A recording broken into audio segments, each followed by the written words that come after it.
இருக்கீங்க? உங்களுக்கு ஒரு சூப்பரான ஒரு விஷயத்தை காட்ட போகிறேன்.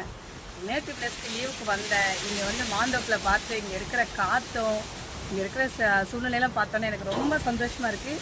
சின்ன வயசில் நான் இங்கே பண்ண சேட்டைகள்லாம் எனக்கு ஞாபகம் வந்தது. நான் ரொம்ப ஜாலியாக என்ஜாய் பண்ணிட்டுருக்கேன். உங்களுக்கு கண்ணுக்கு குளிர்ச்சியாக சூப்பராக ஒரு விஷயத்தை காட்ட போகிறேன். என்னன்னு பார்க்கலாமா? இதோ வாங்க, நம்ம மாமரத்துக்கு கீழே நிற்கிறோம். இப்போ இங்கே பாருங்கள், செம்மையாக இருக்குல்ல மாம்பழம் மாங்காய் கிளிமுக்கு. இங்கே பாருங்க, கிளிமுக்கு மாங்காய் ரொம்ப சூப்பராக இருக்கும். சின்ன வயசில் இதெல்லாம் நாங்கள் பயங்கரமாக சாப்பிடுவோம். நல்லா கட் பண்ணி மிளகாயெல்லாம் போட்டு சின்ன வயசில் நிறைய சாப்பிடுவோம். நல்லா மாமரத்துக்கு நல்லா உட்காந்து ஜாலியாக விளையாடுறது, இதெல்லாம் எங்கள் வாழ்க்கையில் ரொம்ப என்ஜாயபுளாக இருந்தது சின்ன வயசில். இன்றைக்கி இதெல்லாம் பார்க்கும்போது எனக்கு ரொம்ப சந்தோஷமாக இருக்குது. இந்த சந்தோஷமான நிகழ்ச்சி உங்களுக்கும் ரொம்ப பிடிச்சிருக்குன்னு நினைக்கிறேன். பாய்.